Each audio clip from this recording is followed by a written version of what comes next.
Oh, okay, it's been a while. Do I know what I'm doing? I've got my massive cup of tea. I've got my pile of knits. It's a bit warm today. I usually try and wear something I've knit when I make one of these knitting videos. Oh, hang on. Let's get a bit creative.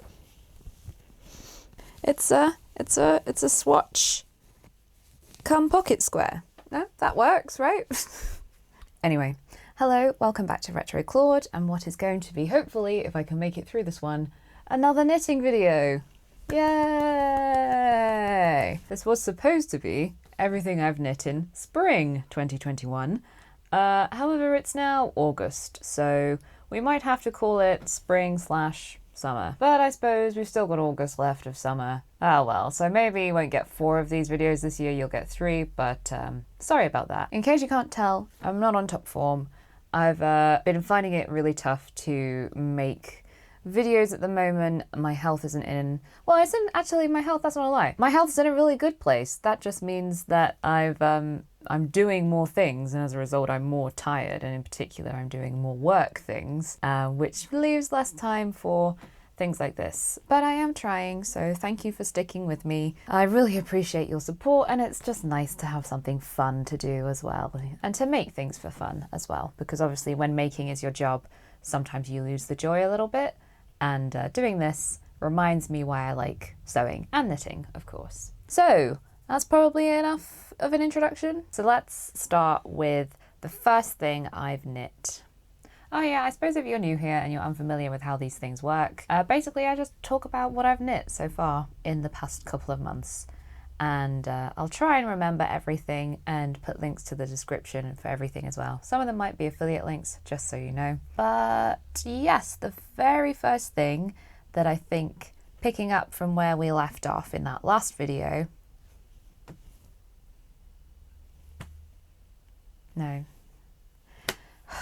Picking up from where we left off in that last video, I was at that time working on my 1940s knitted bikini. Now, you've probably seen the video about this, so this has an entire video just dedicated to me talking about the making of this bikini and the fact that I got to wear it on the beach in Cornwall, which was amazing. If you don't know, beaches are not particularly accessible, particularly in Cornwall. It's lots of very steep coves and things, and so you have to go down steps to get to the beach, but we were able to find a couple of accessible beaches with disabled facilities and stuff, and these were just sort of like ordinary beaches that happen to be accessible. There are other dedicated beaches in Cornwall where you can do things like hire a beach-friendly wheelchair and do accessible water sports and things like that, but these were just, you know, private beaches or what have you that happened to have a car park at sea level and things like that, so you could drive right the way down. So I had a lovely time in Cornwall. I really enjoyed making this project. I won't talk too much about the construction because there's a whole video on it, but essentially this was part of a collaboration hosted by Gwen of Gwen's Shenanigans called #VintagePoolParty. It's still happening, you can still join in, and of course because summer is relative to where you are in the world, so if you're in the southern hemisphere and you've seen these and you're like, oh well, when my summer comes around I would like one of those, join in, you know, we'll be hanging out still. I have completely lost my train of thought, so I won't repeat myself too much, but this was a 1940s knitting pattern from a Stylecraft book called The Teenage Book or something like that. Teenage Book, I think it was. And as a result, a lot of the patterns in there, they were designed for a younger audience, but they were also designed for smaller sizes. So I had to do quite a lot of grading up. And that, while that worked for the trunks on this, the top ended up being quite a bit too big. I talk about it in that video, but it was falling down, essentially. It was barely being held up. So when I mentioned it in that video, a lot of you suggested and commented saying that I should go and look at a video from Engineering Knits. And I know Engineering Knits quite well. We talk a lot about knitting and historical dress and things. And so I was kind of like, why didn't I think of that myself, you know? Because Engineering Knits has a tutorial about how to fix a loose neckline on a sweater using elastic thread. And many people suggested that that would probably help with my issue with this bikini, and it absolutely did. So I've got a bit of footage of this, I'll put that in here. I essentially followed that tutorial, threaded the elastic thread through my ribbing, top and bottom of the bikini, and I made it really quite small so that you can kind of see how it crinkles up now. It doesn't lie flat to get a bit that negative ease a bit. So I tried that. I really gathered it up with the elastic thread, and then I tried it on again. And as you shall see in this little clip, I tried it on to see if it would stay up without the halter straps. And I mean, it does just about manage to stay up without the assistance of the crochet straps, but it really fixed that issue. And I'm so glad that I took the time to do that coming back from Cornwall, because this has gone from something that will be inconvenient for me to wear, but I will probably still wear it because I'm stubborn and I like to show off the things that I've made, to being something that I genuinely probably will get quite a lot of wear out of. So that's nice. So thank you very much to Engineering Knits for that tutorial, and to everybody who suggested it as well. I also think, I talked about this in that video, but it was the elasticity of the cotton, I think, or the lack of elasticity of the cotton was the issue, I think, mostly there. You may not have this issue if you make that pattern in wool like it originally suggests. So yes, vintage pool party, come and join in, make yourself a swimsuit, knit, sew, crochet, whatever you want to do, macrame. I mean, maybe you could make a macrame swimsuit, I don't know, any era. We have people making Victorian bathing suits, we have people making, you know, 1950s and 40s and all that sort of thing. So come and join us. And it's Gwen's Shenanigans. I might have already said this. Gwen's Shenanigans is hosting the collab. So all right, moving on. So the next thing I was working on, which I think I mentioned as well in that previous video, that previous knitting video, was this pattern from this book that I got out of the library years ago, Vintage Hollywood Knits by Bill Gibb. Yeah, I don't think he's one of the Bee Gees, I'm getting confused there. So I'd made one pattern out of that book before, which ended up really too big, but I do like it, and I made it in acrylic from the pound shop. It was just as I was getting back into knitting and started looking at vintage patterns and things, so I didn't really know what I was doing, and so I didn't want to spend a lot of money on wool and things. I was quite pleased with it at the time. Well, I was very pleased with it at the time, but I don't reach for that jumper anymore, but partly because it's knit and double knitting, which I don't usually tend to do because I find it a bit bulky and restrictive. I prefer to, like, just from a sensory point of view, I like my knits to be lighter weight. And also the acrylic aspect of it just is a bit sweaty, I suppose. And I'm not sure that periwinkle blue colour, she says, wearing periwinkle blue. The colour of it, you know, I'm not thrilled about, but I've been wanting to make another pattern out of that book for the longest time, and that is the Claudette Colbert cardigan, and I just wanted to make it because I like the 1930s, and she's got my name, really, you know, well, not quite, but you know, I'm Claudette, you get it. So yes, so I started making this Claudette Colbert cardigan, and I started making it according to the size they said I should be, according to the size guide. And then I looked at the finished garment measurements and I was like, oh, it's going to be much too big. It was a lot of these. It was going to be like 4 inches too big. So I thought to myself, oh, and I remember when I made that Joan Crawford jumper, that turned out too big as well. So I'll size down. That was a terrible mistake. So unfortunately, this cardigan, I've sewn it up. I've embroidered it. I meticulously embroidered all these lazy daisy stitches on it. I did my crochet border and everything, stitched it up. Went to try it on. Yeah, it's much too small, and I'm absolutely gutted. And I don't really know what's happened here because my tension was right. My camera battery died. Wonderful. I knew that today was gonna be a rough one, wasn't it? Oh well. So, am I in shot? Is everything working? Has my cup of tea gone cold? So, I was talking about this one. It's too small, is the long and short of it, basically. I also ran out of the green yarn. I used scraps of, it's Jameson's and Smith, I think? Or is it Jameson's of Shetland? There's 2 of them, the more expensive one. From my, oh, I forgot to talk about that. Well, let's put that one on hold, because the other thing I wanted to mention that came up from that previous knitting video, a lot of you, I complained about my Mary Wallen Yell cardigan being really itchy, and many of you suggested, well, many of you had lots of suggestions actually for how to make it better, but the one that I thought was probably the lowest effort and that I didn't have to spend any money on was trying to soak it in hair conditioner, you know, just ordinary, whatever you buy over the counter. Well, lots of people said good quality. I used herbal essences, that's all I had. Like, I don't know if it's good quality or not. It was in the cupboard. So I soaked it in herbal essences for a little while and I re-blocked it. The first time I blocked it, I only steam blocked it, which was what the instructions on the band said to do. But then I wet blocked it and it actually firstly got a bit bigger. It kind of relaxed. And as a result, the sleeves are less tight, so they're less itchy because they're not constantly, you know, like this. But also it got softer. So I'm going to keep soaking it in conditioner. I'm going to keep sort of do it again, do it a few times before I kind of call it quits and wear it, because it's much too hot to wear it at the moment. But the other thing I want to do is I want to put a grosgrain ribbon or something, some sort of ribbon on the neckband, because it just, no matter how many times I block it, no matter how, even wet blocking it, it just curls in. So I think that's something, hopefully by the time I make the next one of these, I will have actually ordered the ribbon and done it. Thank you for your suggestions on that. It's really helped, it's really improved, and I'm much more inclined to wear it now because it's just a much more pleasant experience. And after all that knitting, I'm really glad, to be honest. You know, can you imagine? I did all that work, all that knitting, and all that time and energy spent on it, and then it's just going to sit in the cupboard. Yeah, no, that's not for me. So back to Ol Claudette. I really don't know what to do because it's going to be such a bugger to unpick, basically. It's going to be really...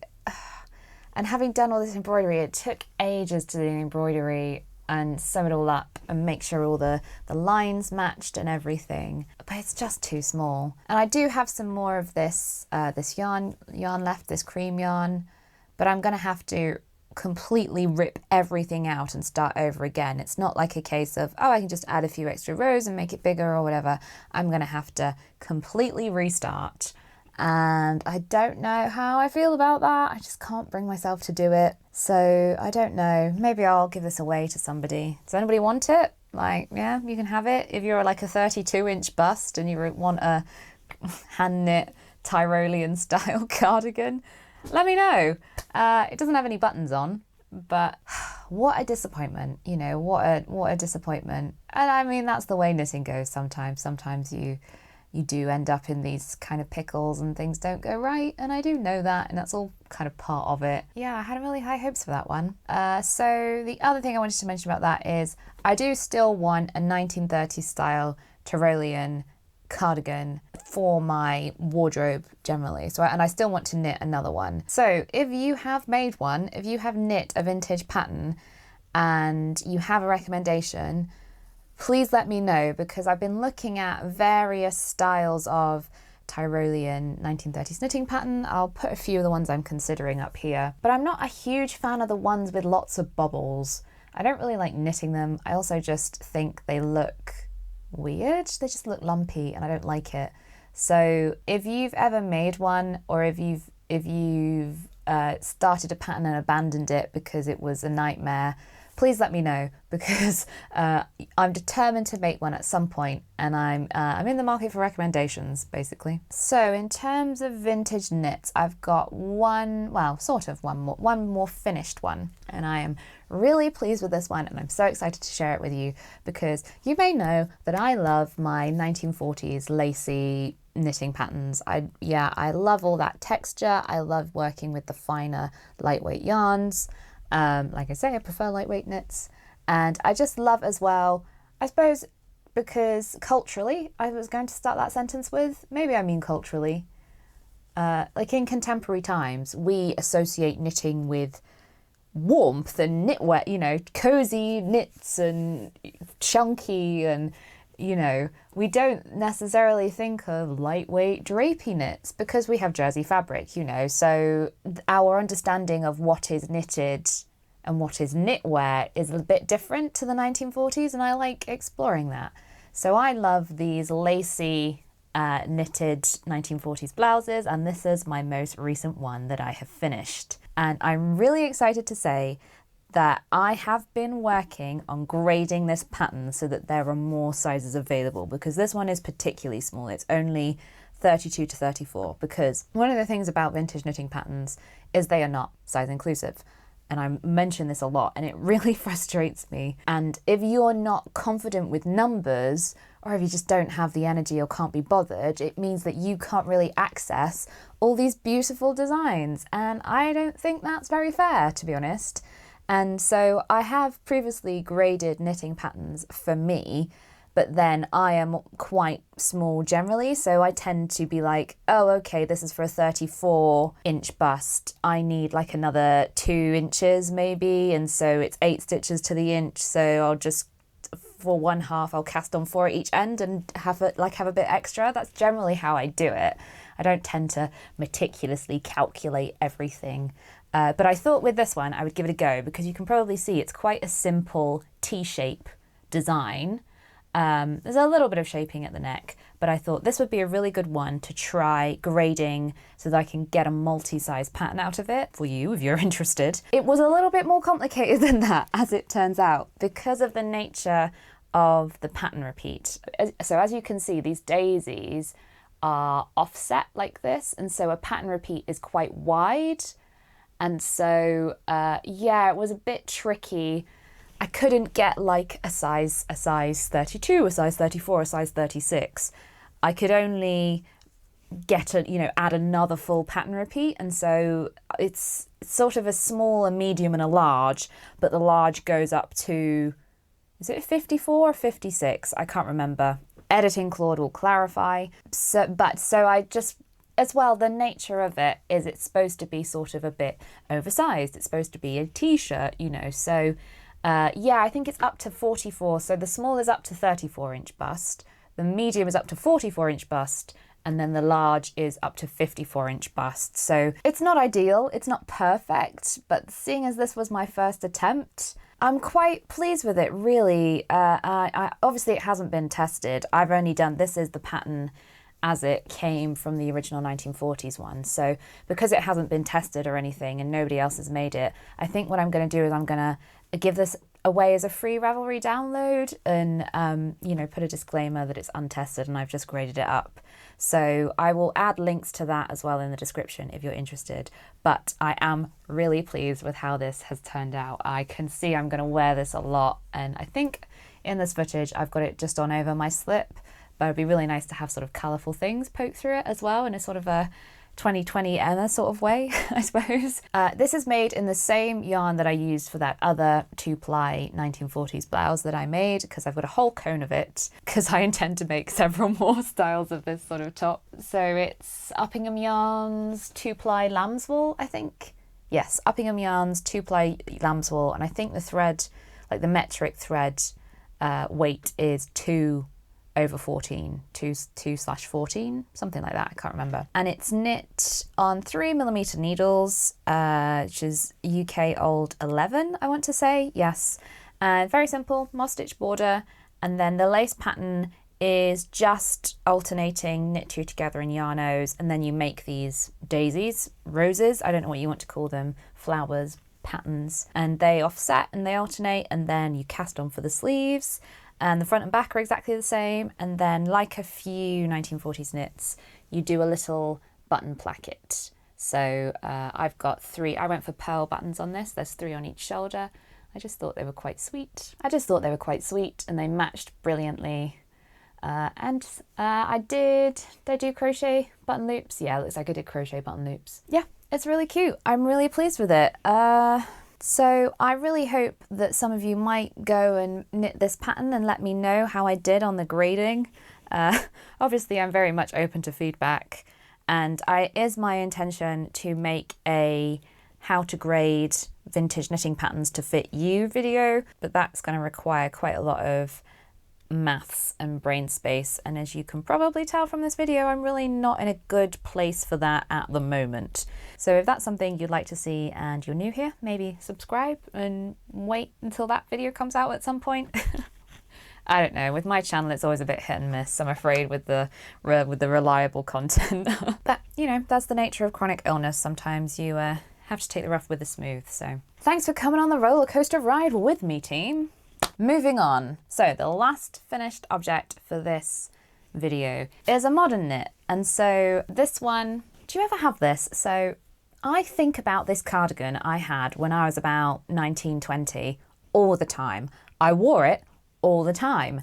And it was just so handy and practical and comfy and really flattering. And it was, I mean, it was just perfect. I loved it. I loved the colour. I loved the fit, everything about it. It went with loads of things. It was really practical, but however, it wasn't the best quality, and it went bobbly quite quickly and really fuzzy, and I didn't really, it was acrylic, and so I had to throw it out. And I think about that cardigan all the time. Oh my God, I loved it so much. And I've been looking for one similar for ages, and I've never found anything like it. And then this year I decided I was going to try, and I'm at a point now in my knitting where I'm comfortable enough to try and recreate things like that, or see something and, take on a bit more of a challenge.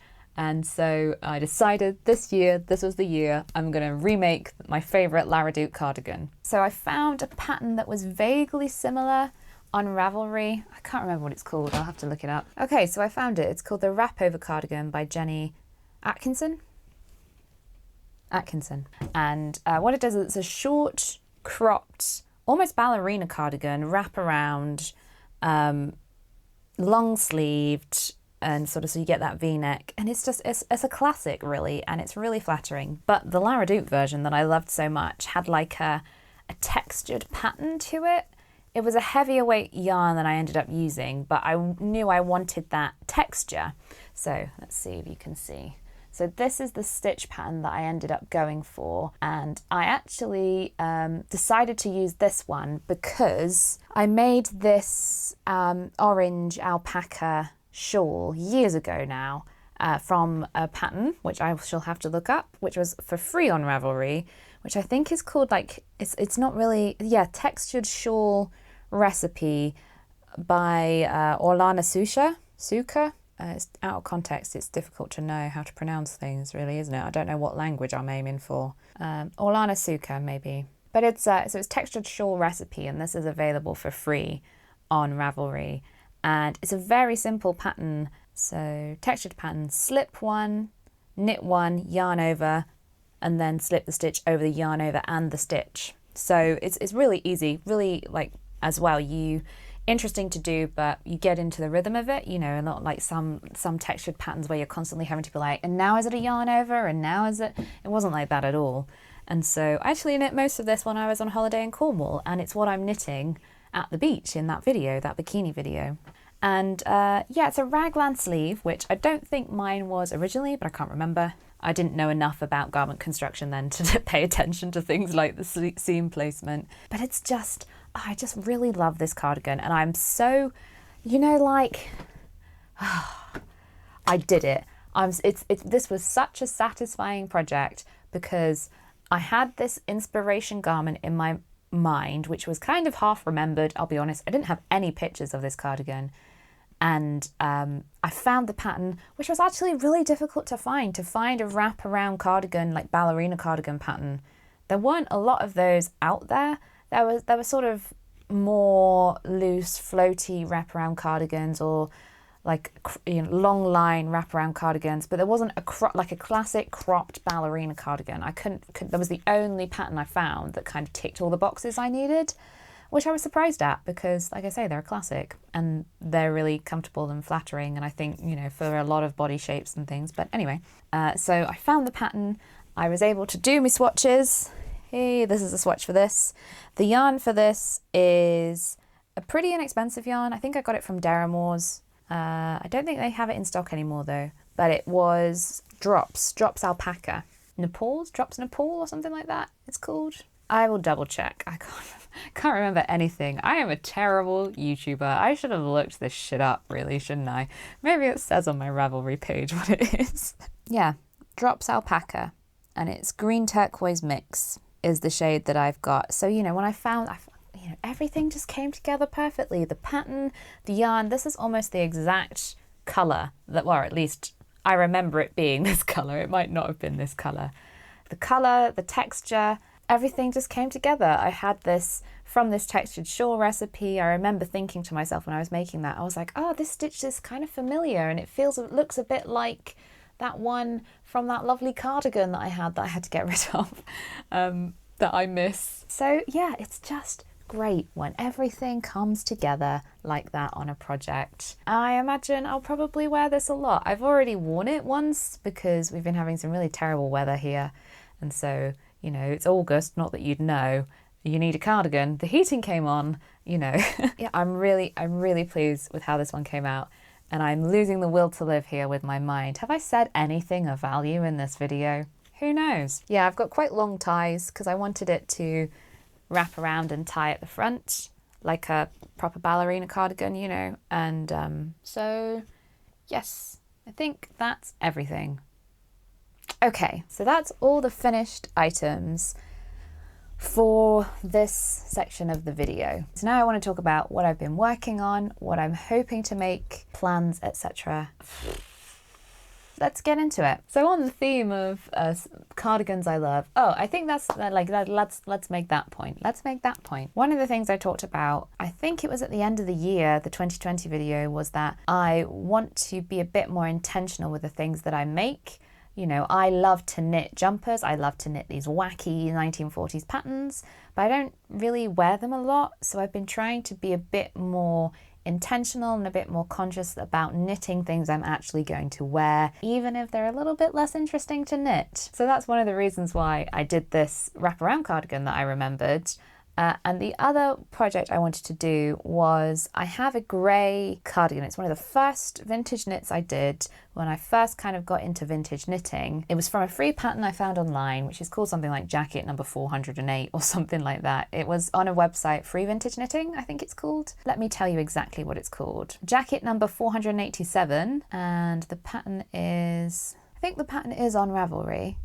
Let me double check. Yeah, so jacket number 487 by Emile Burnett and Sons Company, and it's available for free at the website is freevintageknitting.com. So I'd made this once before, and I've worn this cardigan. At first, to be honest, when I first finished this cardigan, I was going to look at when I finished it. When I first finished this cardigan in 2018, when I first knit it, when I first finished it, I wasn't that thrilled with it. I think I got the yarn cheap at the Knitting and Stitching show one year, and it was a big, you know, there's they have like a rummage section, and they sell whole bags of things very cheap. So I think I paid like 20 quid for 10 balls of wool or something like that.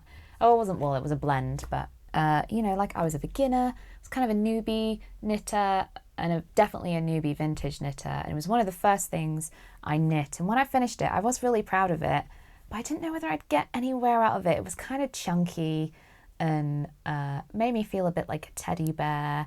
And the instructions suggested these sew-on patches, these like embroidery patches, which I did. I bought some off Etsy and I stitched them on. I wasn't sure how I felt about the colour and the placement of them. It was a bit rockabilly, you know, like quite often you have the swallows. It was a bit like that, and I was like, I don't know how I feel about this. I have worn that cardigan so much. It has become like a wardrobe staple for me. And I can't believe it. Like at first I wasn't that excited about it because I wear it all the time. And I think there's just something about it, the weight of it, because it's described as a jacket and it definitely fits that sort of place in my wardrobe more than a cardigan, you know. I can leave the house just wearing that and be warm enough, even in Britain, you know. Yeah, it's really interesting to me that I didn't like it at first because it has become an absolute wardrobe staple. However, it's grey. I used to wear more grey, but then I used to dye my hair. I don't dye my hair anymore, and it's just something about the colouring doesn't suit me as much as it did. And so I tend to wear warmer colours, more greens, more earth tones. So one of the things I wanted to do this year was re-knit that pattern in a colour that's a bit more me right now. So I went for green. Almost exactly the same shade as green as that previous cardigan. Look, this is also a drops though, so I imagine that's why. They are slightly different and it shows up on camera a bit more than it does in real life, I think. But literally, when I opened the box, I bought the yarn at the same time. And when I opened the box, I was like, there's been a mistake. I ordered 2 different shades of green. But nope, it was, yeah, it was right. There wasn't a mistake. It was just, you know, when you order these things online, you turn up and they don't look like you expect them to, do they? But I was perfectly happy with both these shades of green. So I've been re-knitting this one in a colour I'm more likely to wear. However, the drama of vintage knitting patterns, eh? I did my rough yarnage calculations to figure out how many balls of wool I would need, you know, was I going to have enough, which size was I going to make, all that sort of stuff. And I was very confident in my numbers. I'm good with numbers. I'm sure I didn't make a mistake. However, I'm starting on my sleeves, and I've started a new ball of wool. The camera overheated.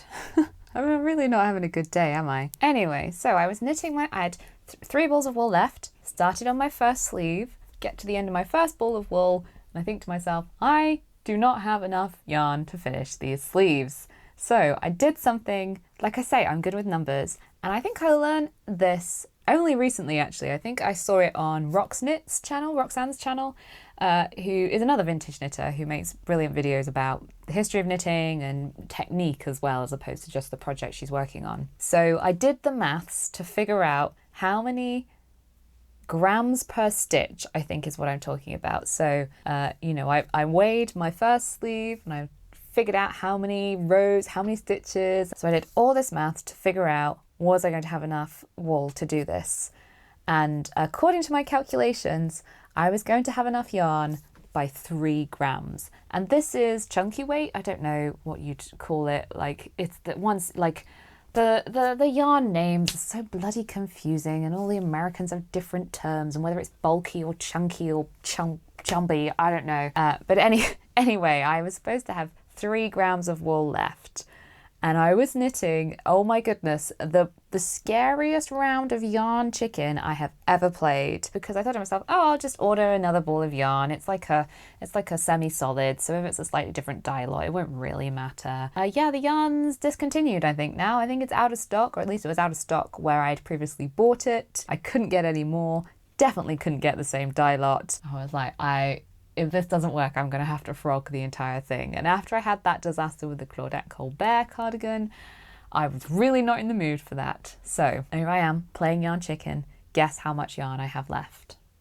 This much. This is the amount of yarn I had left after I finished knitting that cardigan. It's probably 2 meters, not even. Look at that. Oh my gosh. Yeah, maybe 2 meters. Wow, was that scary? And so the thing is, I actually need to do a crochet border on this cardigan as well. So I have been able to find a supplier for this brand and colorway of yarn, but it's definitely not going to be the same dye lot. But, you know, if it's a crochet border, it doesn't really matter as much as if it's like halfway up a sleeve. So the relief, oh my goodness, I have never had it this close before. Oh my gosh.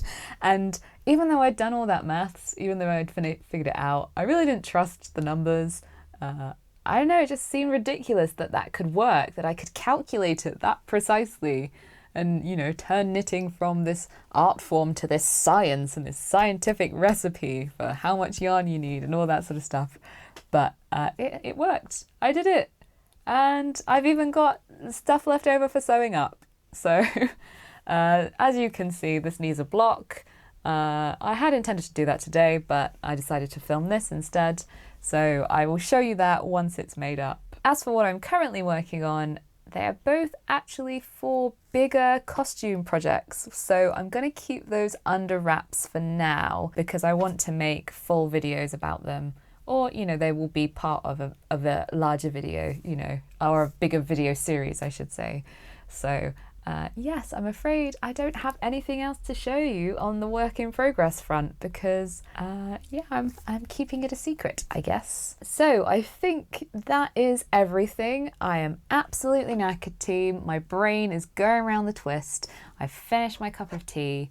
So yeah, I think that's going to be the end of this video. There will be links to everything in the description. So if I didn't make myself clear and you have no idea what I'm on about, check the description. If you would like to see some more historical, vintage knitting content, because some of the knits that I'm working on currently, they are some of the earliest knitting patterns I have ever followed. So we're getting a bit more historical knitting here as opposed to vintage knitting. So if that's your sort of thing, feel free to subscribe. Let me know in the comments. I asked loads of questions in this video, didn't I? So let me know your suggestions for Tyrolean 1930s cardigan knitting patterns. Let me know if you want that much too small Claudette Colbert cardigan and I'll post it to you. I'd love to know what you're working on, what you're knitting as usual. And I think I'm gonna have to stop now because I cannot get any more words out of my mouth in the right order. So thank you very much for watching. Bye bye. See you next time. I didn't say my catchphrase.